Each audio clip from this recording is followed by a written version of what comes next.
Salmo de número 73. Olha, são muitos os versículos desse salmo, são 28 versículos. Vamos ler pelo menos até o 17. Vou ler um pouco ligeiramente, mas são preciosidades que eu gostaria de compartilhar com os irmãos em leitura. Salmo 73, versículos 1 ao 17. Depois leremos outros também. Todos encontraram, digam amém. Diz-nos assim a palavra de Deus: verdadeiramente bom é Deus para com Israel, para com os limpos de coração. Quanto a mim, os meus pés quase se desviaram, pouco faltou para que escorregassem os meus passos. Pois eu tinha inveja dos soberbos, ao ver a prosperidade dos ímpios, porque não há apertos na sua morte, mas firme está a sua força. Não se acham em trabalhos como outra gente, nem são afligidos ou castigados como outros homens, pelo que a soberba os cerca como um colar, vestem-se de violência como de um adorno. Os olhos deles estão inchados de gordura, superabundam as imaginações do seu coração, são corrompidos e tratam maliciosamente de opressão, falam arrogantemente, erguem a sua boca contra os céus e a sua língua percorre a terra. Pelo que o seu povo volta aqui, e águas de copo cheio se lhes espremem. E dizem: como o sabe Deus? Ou há conhecimento no Altíssimo? Eis que esses são ímpios, e todavia estão sempre em segurança, e se lhes aumentam as suas riquezas. Na verdade, que em vão tenho purificado o meu coração e lavado as minhas mãos na inocência, pois todo dia tenho sido afligido e castigado cada manhã. Se eu dissesse, também falarei assim, eis que ofenderia a geração de teus filhos. Quando pensava em compreender tudo isso, fiquei sobremodo perturbado. Verso 17. Até que entrei no santuário de Deus. Vou recapitular. Até que entrei no santuário de Deus. Então entendi eu o fim deles. Diga amém e toma o seu assento em nome de Jesus. Nosso tema está no telão. Asaf, um adorador em crise. Repita-se após mim. Asaf, um adorador em crise. Primeiro eu quero dizer que todos que estão aqui nesta noite é um adorador. Quantos veio para adorar? O Rei dos Reis e Senhor do Senhor. Sabe que a gente não está no culto aqui para apresentar Roberto Carlos como o rei da música popular brasileira. A gente não está aqui para apresentar Elvis Presley como o rei do rock, nem Bruce Lee como o rei do karatê, e ainda nem Pelé como o rei da bola. Mas a gente está aqui para louvar e bendizer o Rei dos Reis e Senhor dos Senhores. É por isso que nós estamos aqui. Então cada um de nós somos adoradores ou adorador do Altíssimo. Todavia, quando eu leio o Salmo 73, eu encontro Asaf, um adorador em crise. E é interessante Nós lemos aqui em Salmos. Você precisa entender, o livro de Salmos não tem capítulos. É composto de um conjunto de salmos, 150 salmos. E fala de cânticos, é um livro poético, é um livro histórico, profético e cheio de sabedoria e de orações a Deus. Isso é o livro de Salmo. Salmo significa cânticos. Salmo significa o quê? Cânticos. Os salmos, eles eram hinos do hinário de Israel. A música, é interessante, naquela época, ela desempenhava um papel de muita importância no culto antigo de Israel. E exatamente o Salmo 73, ele foi composto por Asaf. Asaf, ele escreveu uma totalidade de 12 salmos, para você não esquecer, a título de obter conhecimento. Asaf, ele escreveu 12 salmos. Ele escreveu o Salmo 50, depois o Salmo 73, até o Salmo 83. Exatamente 12 salmos. Mas quando se fala do livro de Salmos, alguém diz, poxa, mas eu pensava que foi o salmista Davi que escreveu o livro de Salmos. Na verdade, ele escreveu a maioria, mas nem todos os salmos da Bíblia foram escritos por Davi. Por exemplo, falei de Asaf, ele compôs 12 salmos desse conjunto de 150 salmos. Mas você vai ver na Bíblia o Salmo 72, que foi escrito por Salomão, o Salmo 89, que foi escrito por Etã, o Salmo 90, que foi escrito por Moisés. Davi escreveu exatamente 73 salmos.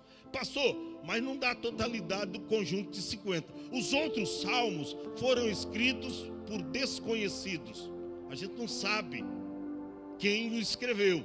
Tem os filhos de Corá que escreveram alguns salmos, mas todos os salmos têm dentre eles aquele que é um autor desconhecido.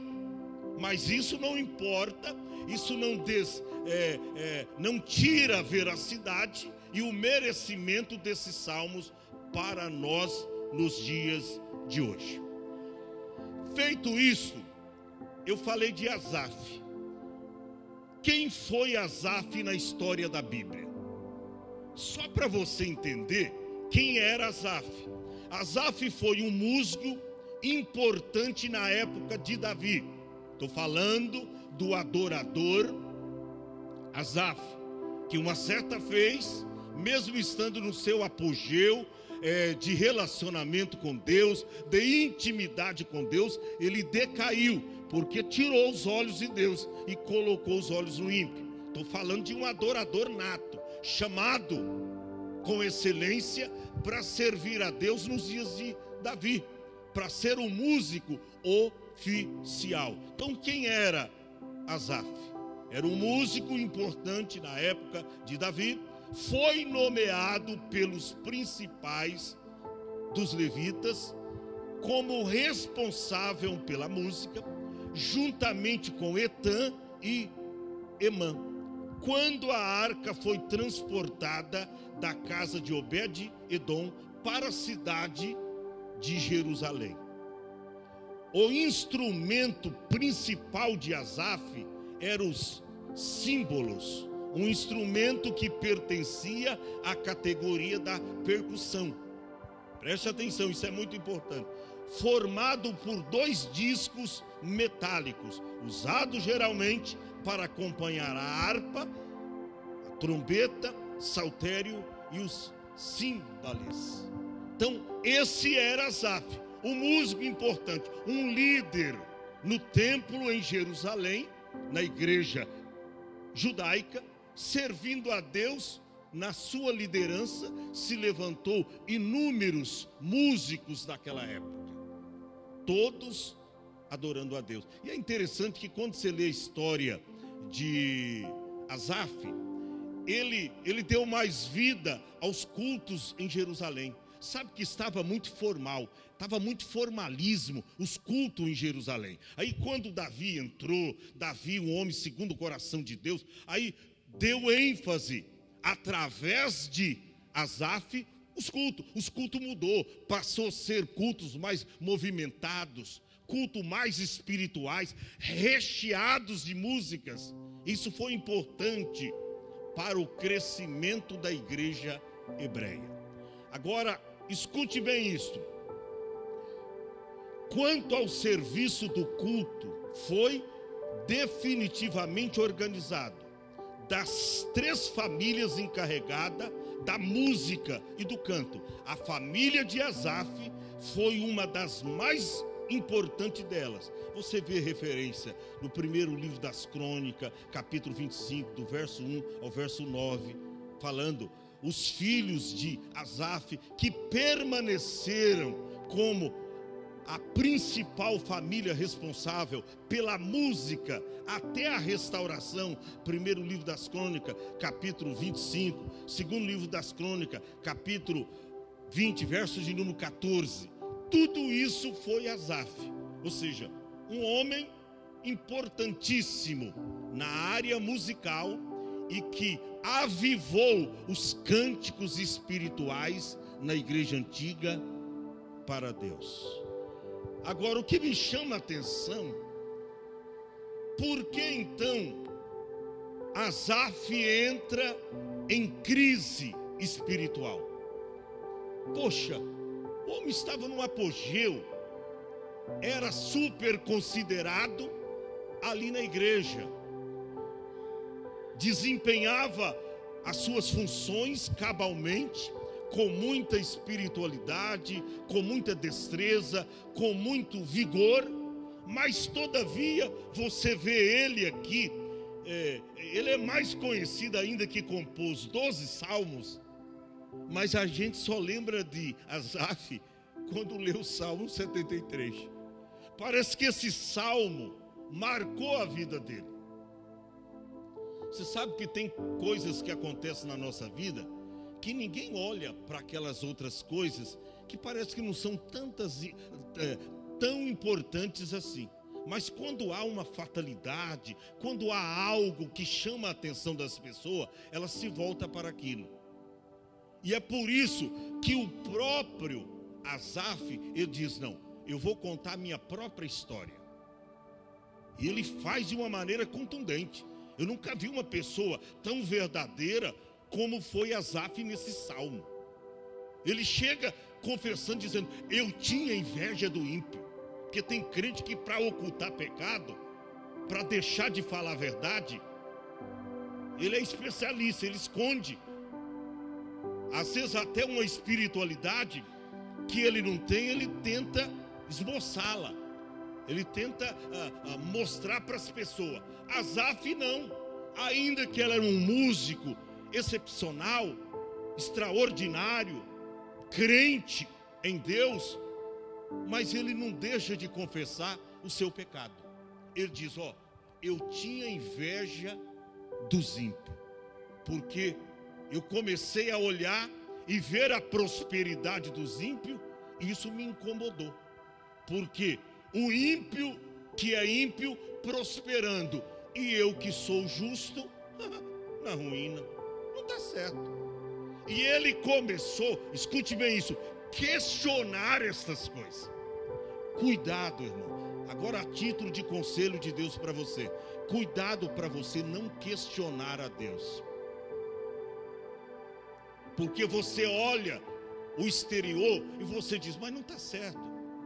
Esse meu vizinho não serve a Deus? Olha aí, tem um carro 0 quilômetro na garagem, tem um emprego muito excelente, e eu tô com o cabo da enxada na mão, sou servente de pedreiro, eu não tenho nem uma bike, eu tenho uma bicicleta velha, uma Caloi velha, pneuzinho tudo careca. e você reclama de montão. Mas você esqueceu de olhar que o ímpio terá um final terrível e que você terá um final feliz com Deus. Você esquece de olhar para o maior tesouro que você recebeu de Deus, que é o teu nome escrito no livro da vida. Que é o teu nome escrito no livro eterno, o livro de Deus. Você esquece. E aí, porque você não tem, e o teu vizinho tem, que é ímpio, é porque você não pode pôr um sapato melhor, um tênis, né? um Vans. Você não pode colocar uma calça jeans bonita, uma gravata, um paletó bonito. Aí você começa a murmurar. Tá vendo? Esse tem, eu não tenho. E ó, eu estou fazendo um paralelo aqui, eu sirvo a Deus mais do que ele. Ele nem crente é, eu não perco o culto. E você começa a questionar. Cuidado, cuidado. Isso pode fazer você andar para trás. Eu encontro aqui, em primeiro lugar, que Asaf, mesmo sendo um servo fiel, um adorador fiel, um músico fiel, e até cujo nome de origem hebraica, que significa o que ajuda. Algumas fontes também apontam que o nome Asaf significa Deus se apoderou, ou Deus ajuntou para si. Ou seja, foi um homem escolhido, foi um homem chamado por Deus para exercer o seu ministério na área da música. Era um levita adorador, até porque às vezes hoje nós chamamos nossos músicos de levitas, mas essa geração dos levitas, elas se findaram. Hoje é adorador mesmo. Os levitas são esses, os filhos de Levi, da linhagem dos músicos antepassados. Hoje são adoradores. São adoradores de Deus. Ele chamou todos e diz, é para adorar a mim ou adorar a Deus em espírito e em verdade. Hoje os nossos músicos aqui são adoradores. Só que aqui eu vejo Asaf, um adorador em crise. E eu quero passar para vocês aqui algumas coisas que Deus me mostrou essa semana. A primeira coisa é a bondade de Deus, revelada pelo salmista Asaf. Olha o que diz o verso 1. Você vai ver a bondade de Deus. E ele dizendo que Deus é bom em todo tempo. Olha o que diz, verso 1. Diz assim: verdadeiramente bom é Deus. Você vê que ele começa o salmo exaltando o Senhor. Muito embora ele estava vivendo uma crise, e até uma crise de fé, mas ele era um adorador. E ele não estava questionando a princípio. Para baixo você vai ver ele questionando. Mas ele abre o salmo dizendo: verdadeiramente bom é Deus para com Israel e para com os limpos de coração. Quando você vê esse versículo, você diz: meu Deus, esse salmo terá uma história diferente. O salmista começa aqui exaltando a Deus. Olha, Deus é bom, Deus é bom, Deus é bom. Só que diante da grandeza de Deus, irmão, não tem como você ocultar os seus pecados. E os de Asaf são revelados aqui. Qual era o problema que ele estava vivendo? Ele exalta a Deus dizendo: olha, Deus é bom em todo tempo. Verdadeiramente Deus é bom para com Israel e também para os limpos de coração. E quando você lê a Bíblia, você vai ver que só Deus é bom no sentido absoluto. A sua bondade e a sua generosidade não tem limites.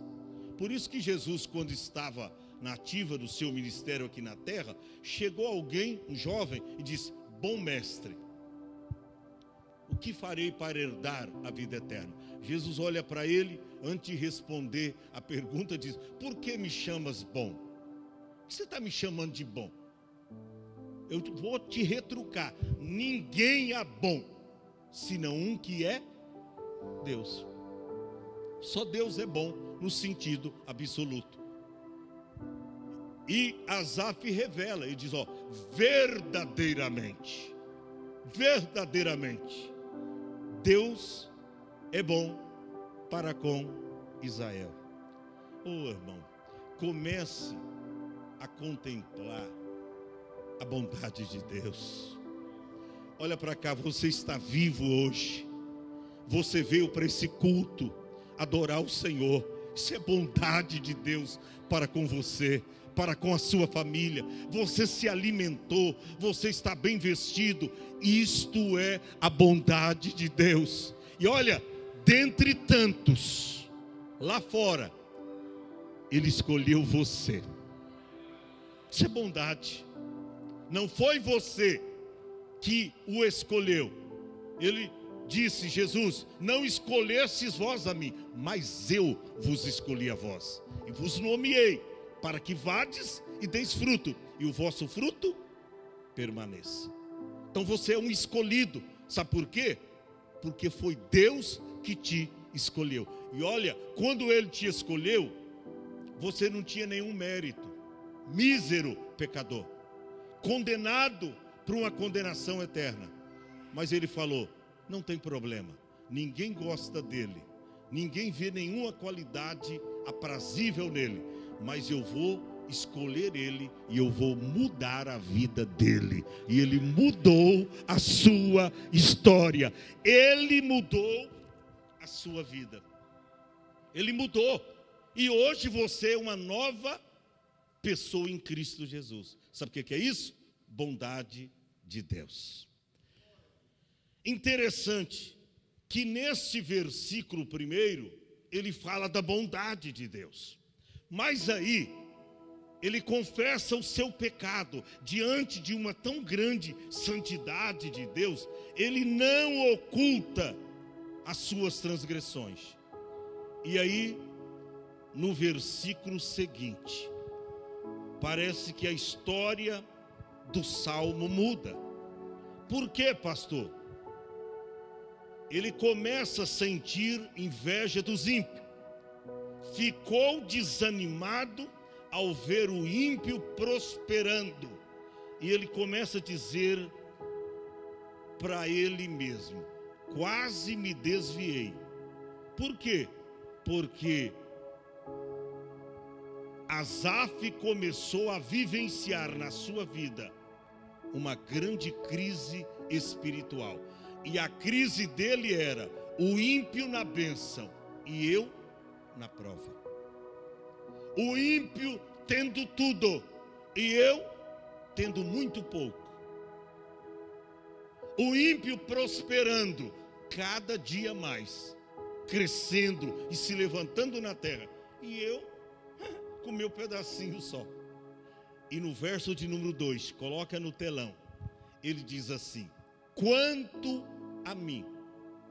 Olha aí, ele fala da bondade de Deus no verso primeiro, mas depois ele revela o seu coração. Ele abre o seu coração perante o Senhor e ele diz: quanto a mim, os meus pés quase que se desviaram.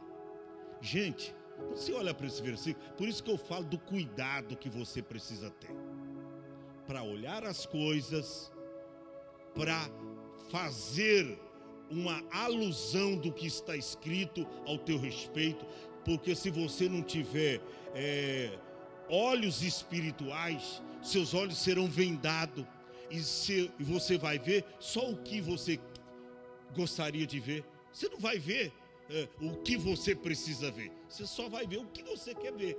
E ele aqui fez isso.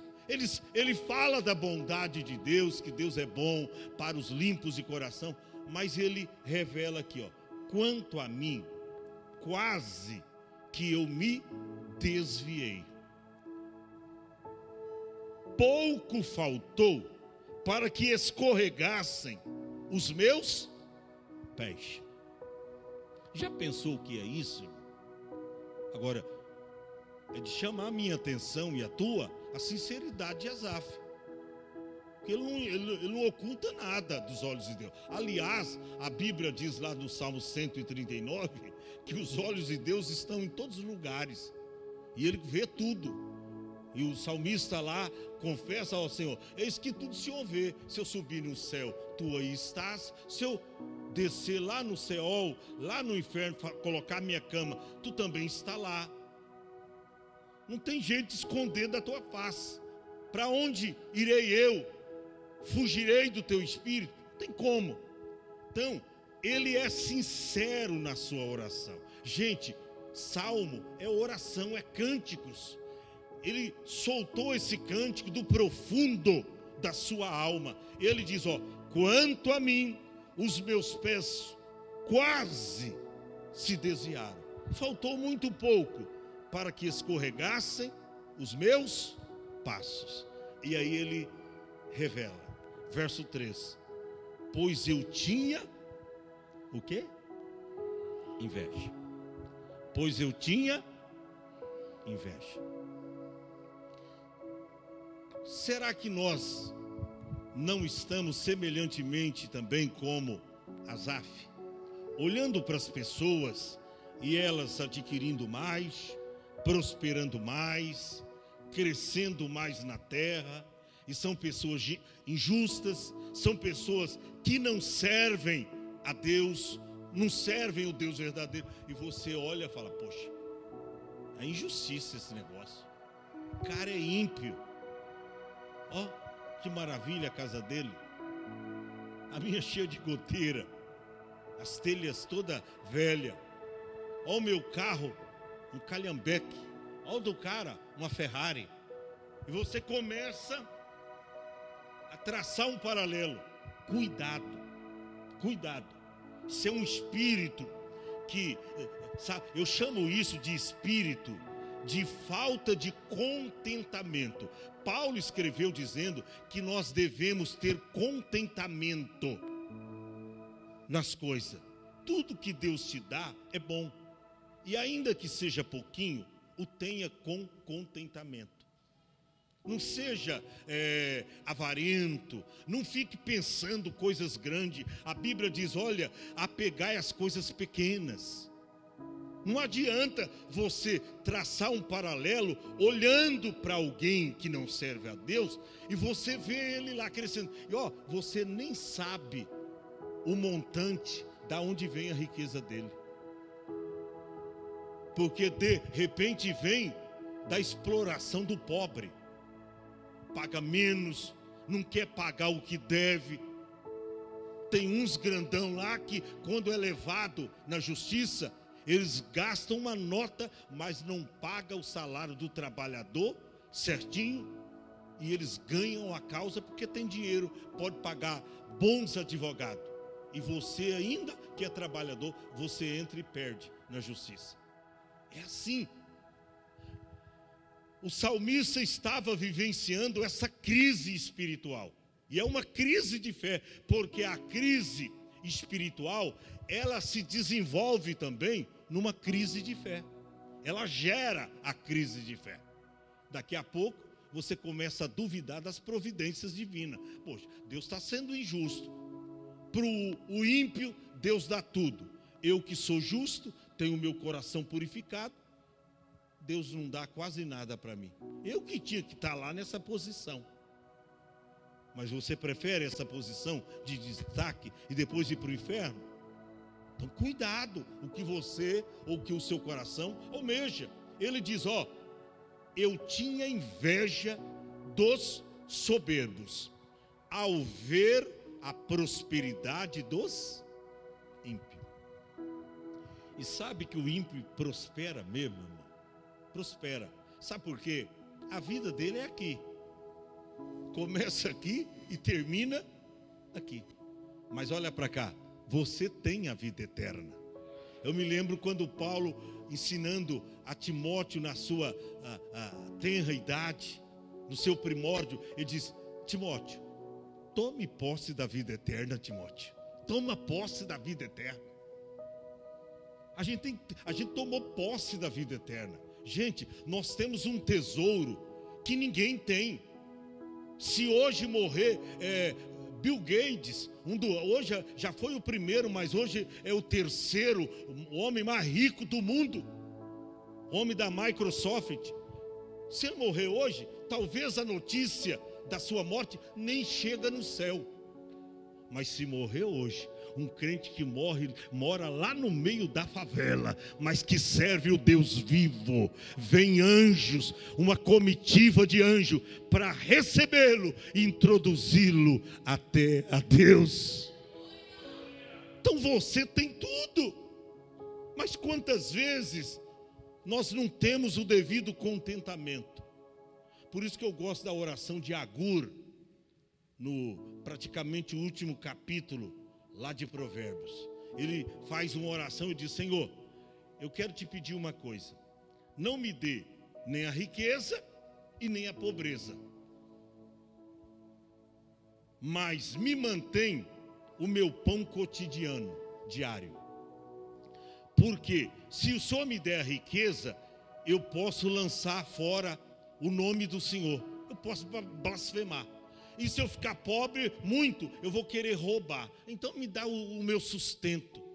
Paulo depois veio mais tarde, diz: tendo porém sustento, e com o que nos cobrirmos, estejamos com isto contentes. Está comendo, irmão? Está bebendo? Não tem uma picanha, mas tem uma carne de segunda. Não tem um sapato bom, mas está bem vestidinho, um sapato, uma roupa. Dê glória a Deus, irmão. Dê glória a Deus. Talvez aqui você, até a sua rua não tem um paralelepípedo, aquelas pedras não tem. Pastor, quando chove lá, só a graça de Jeová, a água para todo lado. Fica tranquilo, fica blasfemando, fica falando das autoridades, não. Fica tranquilo, sabe por quê? Você vai para uma cidade que o calçamento dela, as ruas são de ouro e de cristais. Aleluia. Ouro lá, a gente vai pisar em cima do ouro para provar. E você vai lembrar que ouro lá não tem nenhum valor. Será o calçamento das ruas da Nova Jerusalém. Hoje, às vezes o homem coloca o coração no ouro, no dinheiro, na abundância daquilo que ele possui. Ouro lá vai ser um material inferior. Calçamento das ruas. A gente vai andar pisando nas ruas de ouro e de cristais. Ele confessa: eu tinha inveja dos soberbos, ao ver a prosperidade dos ímpios. Verso 4: porque não há aperto em suas mortes, mas firme está a sua força. Ou seja, quando eles morrem, hoje quando o pobre morre, mais ou menos é assim: liga para a prefeitura, vamos ver se a gente consegue um caixão de graça. Que nem todos pagam um planinho fúnebre para ajudar nessa parte, né? E quando a gente paga, parece que a gente desconfia que vai morrer logo. E eu já largo de pagar. Parece que eu estou torcendo para morrer logo. Então eu não quero com esse negócio, não. E aí a turma já liga para a prefeitura. E eles mandam um caixão. Eu lembro de uma família que veio um caixão da prefeitura e o defunto era meio pesadão, irmão. E o cemitério era longe, cada um, e eu estava lá aconselhando a família, e de repente o defunto, irmão, a parte de baixo do caixão se abre, e o defunto cai no meio do asfalto. 2 mortes fatais, irmão. É terrível isso, é pobre. Uns riam, outros choravam, e até que veio um caixão de lá, traz o martelo aí, vamos bater uns pregos nele. E aconteceu isso numa cidade interiorana. Coisa séria. Então, quando os ricos morrem, está escrito no verso 4, não tem aperto, porque vem um caixão todo, parece que o caixão vai ficar para sempre, né? E nem vai estragar na terra, porque é tão bonito, rapaz, parece que tem até ouro no caixão.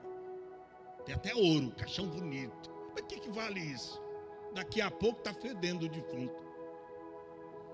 Mas está firme a sua força. Verso 5: não se acham em trabalhos como outra gente. Eles não precisam trabalhar. Não são afligidos, como outros homens. Levanta a hora que quer, não, sabe, tem muita grana, não são castigados pelo o sol do dia a dia, está tranquilo. Quando muito, sai para meio-dia, vai lá, entra na sua sala, ar-condicionado, tudo bonitinho. Olha, irmão, é o ímpio. Verso 6, pelo que a soberba os cerca como um colar. Eles são soberbos, vestem-se de violência como de um adorno. Os olhos deles estão inchados, né?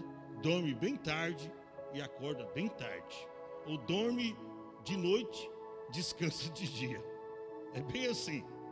Superabundam as imaginações do coração. Aí eles vão arquitetando, imaginando o que eles querem fazer, bolando seus planos, em outras palavras. São corrompidos e tratam maliciosamente de opressão. Quando vai falar com alguém, não tem educação, não tem humildade, humilha as pessoas, humilha os trabalhadores da sua empresa, seus funcionários, e assim sucessivamente. Eles falam, diz o verso 8, arrogantemente. Erguem a sua boca, fala contra Deus, fala contra os céus, e a língua percorre toda a terra, questionando, falando que Deus é injusto, falando que não vale a pena servir a Deus. Esse é o pensamento dos ímpios. Que mais? Diz o verso de número 10, pelo que o seu povo volta aqui, e água de copos se lhes espremem. Copos cheios se lhes espremem. Ou seja, com o povo de Deus é tudo mais espremido. Até para encher o copo de água é mais espremido, é mais difícil. Aí ele diz, confessa, e dizem, verso 11, como um sabe Deus? Ou há conhecimento do Altíssimo? Aí eles ficam questionando as palavras de Deus, questionando os atributos de Deus, questionando os feitos de Deus. Mas como sabe Deus? Ou há algum conhecimento do Altíssimo? Ou seja, eles ficam questionando. Aí o verso 12, a comprovação. Eis que estes são o quê? Ímpios. E todavia estão sempre em segurança, e se lhes aumentam a riqueza. Você vê, quanto mais ímpio, mais eles estão crescendo. Quanto mais injustos, mais estão crescendo. E agora? Como é que você vai entender uma realidade dessa? Camarada, por isso que eu sou contra esse tipo de evangelho que prega facilidade para as pessoas, o céu na terra. Vem para Jesus, porque se você não tem uma casa, Jesus vai te dar uma. Vem para Jesus, você não tem um carro para sair com a sua família nos finais de semana, Jesus vai te dar um. Entra com 50, que você terá 100. Entra com 500, que você terá 1000. E o cara, diante de uma mensagem dessa, opa, é por aqui. Eu vou para essa igreja. Essa igreja é a minha igreja. É a igreja da prosperidade. Cuidado, tá? Quem corre atrás da prosperidade não sabe o mal que está fazendo, porque não é grato a Deus por aquilo que tem, e ele vai usufruir só nesta vida, mas vai ser lançado no inferno. É a Bíblia que diz. A Bíblia não é contra ninguém ser rico. Eu já preguei aqui.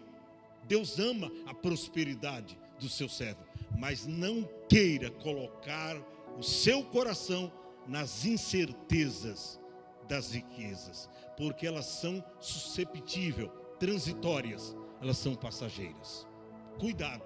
E ele aqui prova isso. Ele diz, esses são ímpios, todavia eles estão sempre em segurança. Vai entrar lá na casa dele, tem até segurança na porta, tem segurança na fazenda, anda com segurança, mas não tem o nome escrito no livro da vida.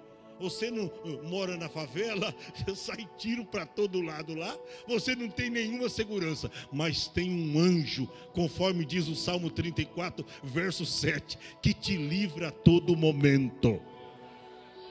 Mora na favela, não tem segurança, E eles com mesmo segurança, quantos grandão aí já morreram, com segurança e tudo. Olha aí, meu irmão. Eu estou correndo aqui para finalizar. Olha o que diz. Verso de número 13. Na verdade, eis que em vão tenho purificado o meu coração. Isso é grave. Quando ele vê a prosperidade dos ímpios, parece que ele afunda ainda mais. Porque ele diz, olha, eu estou pensando o seguinte, eu não vou ser mais santo não. Eu não vou buscar a Deus não. Eu não vou me santificar mais não. Sabe por quê?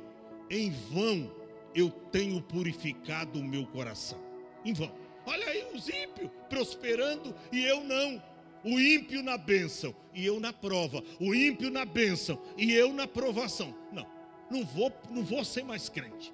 Não vou me santificar. Não vou mais buscar a Deus. Eu vejo um protesto aqui, Thaís. Ele confessa, na verdade, em vão tenho purificado o meu coração e lavado as minhas mãos na inocência. Não está adiantando, porque o negócio não flui com Deus. O negócio com Deus é apertado, é estreito, não está adiantando. Era o questionamento do profeta, ou do salmista. Aí no verso 14, ele diz, pois todo dia eu tenho sido afligido e castigado cada manhã. O ímpio não, mas eu estou sendo afligido, estou sendo castigado. E ele vem, irmão, questionando a deidade de Deus, os feitos de Deus. E ele, interessante que Deus dá corda, né? Deus podia deixar ele mudo, como fez com João, deixado mudo, para ele não falar mais, que só está falando besteira. É igual os amigos de Jó, veio aconselhar Jó, acabou no fim acusando Jó de pecado. Podia ter travado a boca deles, mas Deus deixou. O Asaf vem falando, Deus deixou. Mas aí, Deus desperta nele o seu espírito. Deus desperta a paixão por Deus. Deus aviva aquela chama que acontecia lá no templo, quando ele se apresentava a Deus para adoração. Deus começa a mexer no profundo do coração. Aí no verso 16 ele diz, quando pensava em compreender isso, fiquei sobremodo, o quê? Perturbado. Gente, isso aqui é forte. Ele sentiu inveja dos ímpios, ficou desanimado ao ver a prosperidade dos ímpios. E ele confessa, eu quase me desviei. Essa foi a crise de Asaf. Eu na prova e o ímpio na bênção. Mas quando ele pensava em compreender tudo isso, ele confessa a partir do verso 17. Até que entrei no santuário de Deus. Irmão, esta foi a atitude, como Asaf superou a sua crise. Quer superar qualquer crise? Eu tenho aconselhado os irmãos, irmão, quer vencer qualquer problema, seja câncer, seja problema de desemprego, seja problema familiar, venha para os cultos e não perca nenhum culto da igreja. Eu duvido, eu faço uma aposta com você, se bem que crente não pode apostar, se em 3 meses Deus não muda a tua história radicalmente. Eu duvido. Se Deus não muda, você vê que todos os questionamentos dele foram lá fora. Não foi dentro da igreja, foi lá fora.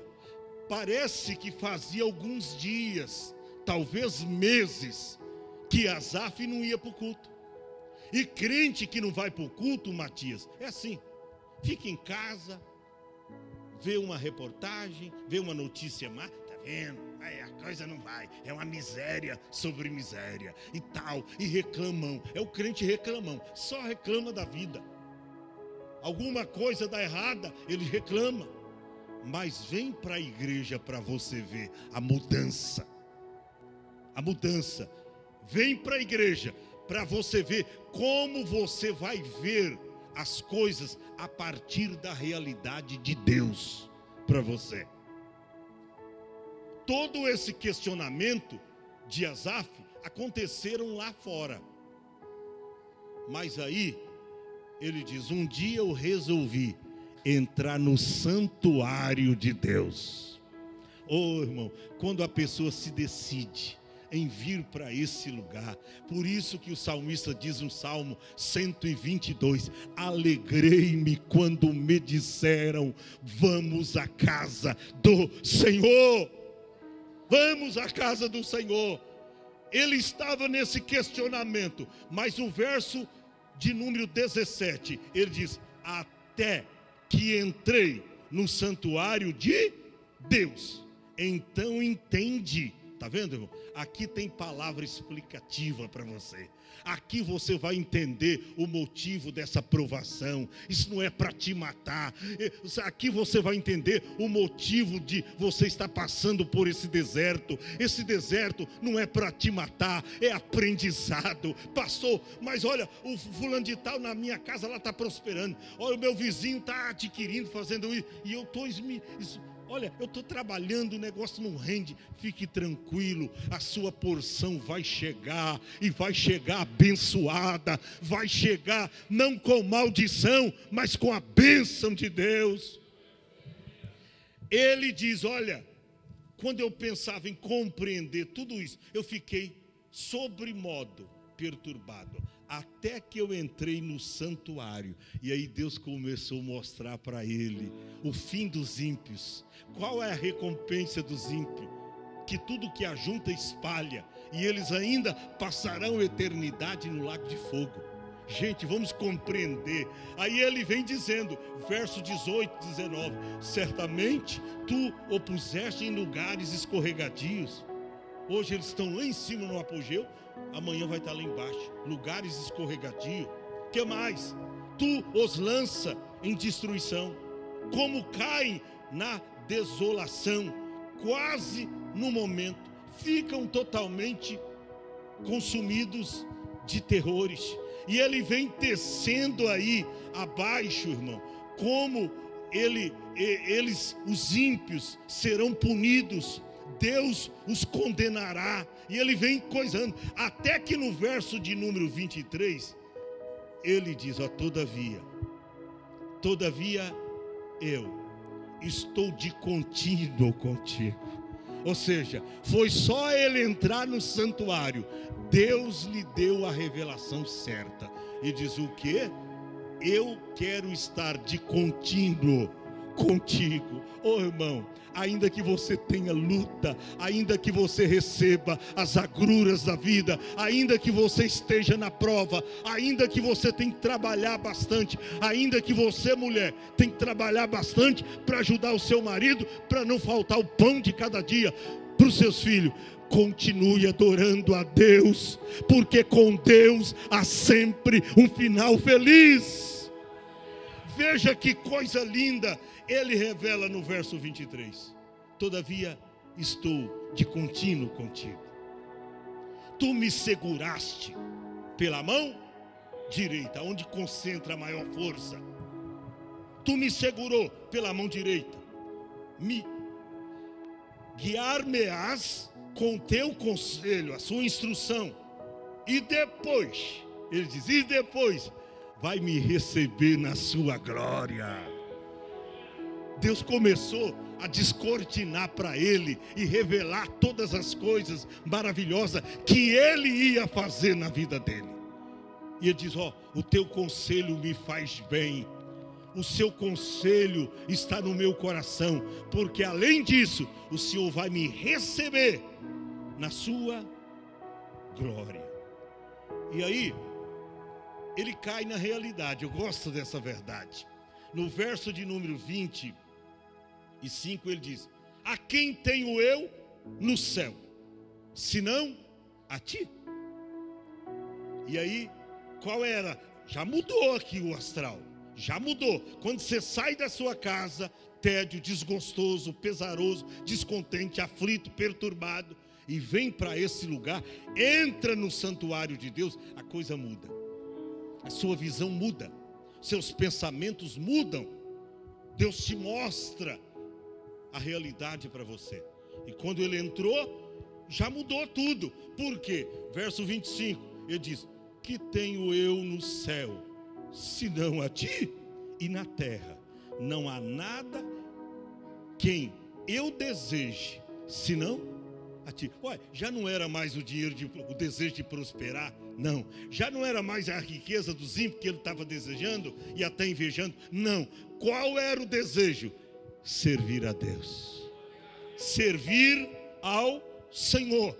E aí, verso de número 27 e 28, eu termino aqui. No verso 26, segunda parte: mas Deus é a fortaleza do meu coração e a minha porção para sempre. Ele diz: eu não preciso ficar preocupado com nada, naquilo que eu vou comer, naquilo que eu vou beber, naquilo que eu vou vestir. Eu não preciso ficar preocupado se terá o pão de cada dia para os meus filhos, porque certamente será, porque Deus cuida de mim, e Ele é a minha porção para sempre. Aí verso 27 e 28, pois que os que se alongam de ti perecerão. Está vendo? Se alongar de Deus, ou seja, se distanciar de Deus. Tu tens destruído todos aqueles que, apostatando-se, desviam de ti. É o que comete a apostasia, abre mão da autêntica fé em Deus, que se desvia. Ele diz: ó, todos aqueles que se alongam de ti perecerão. Tu tens destruído todos aqueles que, apostatando-se, se desviam de ti.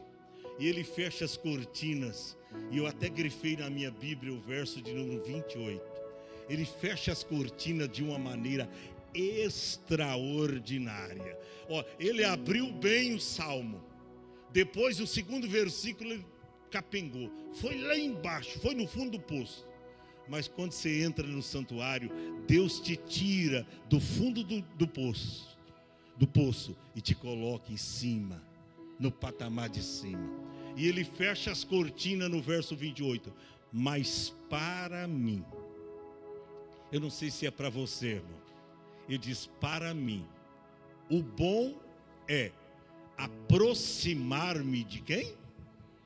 De Deus. Oh, gente, por favor, se aproxime de Deus nesta noite. Venha mais congregar, venha mais buscar a Deus. Não fica só buscando prosperidade materiais, porque isso é susceptível, isso passa. Eu nunca vi um rico levar toda a sua grana no caixão. Fica para os herdeiros e é uma briga ferrenha. Tem filho que mata a mãe com a herança que o pai deixou. Tem irmão que mata o outro irmão em busca da herança. Não morreu o Guga, como é que chama o apresentador? Gugo. É o Gugo Liberato. Tá a briga até hoje, não tá? Da riqueza. Tá uma briga. Apareceu tanta gente. Apareceu tanta gente lá para pegar a herança. Olha aí, irmão. Olha as coisas que acontecem por causa do dinheiro. Então, deixa disso, irmão. Faça como o salmista. Mas para mim, bom é aproximar-me de Deus.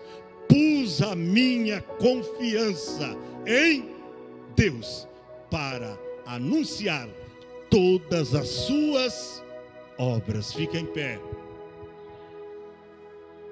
Como Asaf superou a sua crise de fé ou depressão que ele estava enfrentando. Irmão, a sua felicidade é você estar perto de Deus. Oh, tenha tudo com contentamento, porque Deus sempre tem o melhor para você. Olha para cá, Deus está aconselhando alguém no finalzinho desse culto. Não ponha o teu olho naquilo que é susceptível. Jesus disse assim: porque aonde estiver o seu tesouro, aí estará o teu coração. Seu tesouro está aqui na terra, então é aí, meu filho, que continuará o teu coração. Só que na outra vida, na vida vindoura, tu vai estar fora do plano do Pai. É você que escolhe. Então, a crise de um adorador. Eu já vi pastor entrando em crise nessa parte financeira. Eu já vi famílias inteiras sendo sucumbida por causa da parte financeira, olhando para aquele que tem, e muitas vezes você não tem. Deus quer te tirar e te livrar de uma tragédia espiritual hoje aqui. Eu quero perguntar enquanto vamos adorar: tem alguém que gostaria de vir à frente do altar para receber oração, para sair daqui hoje com a sua vida mudada? Deus te dá essa oportunidade. A igreja está cheia. Eu não conheço todos que estão aqui, mas Deus está te chamando para te dar uma nova dimensão de vida. Jovem, talvez você está influenciado com as coisas desse mundo, mas tudo isso aí fora passa. O que Deus tem para você é melhor. Sai do teu lugar, venha diante do altar. Eu quero interceder pela sua vida. Venha. Enquanto vamos adorar, sai do teu lugar e venha.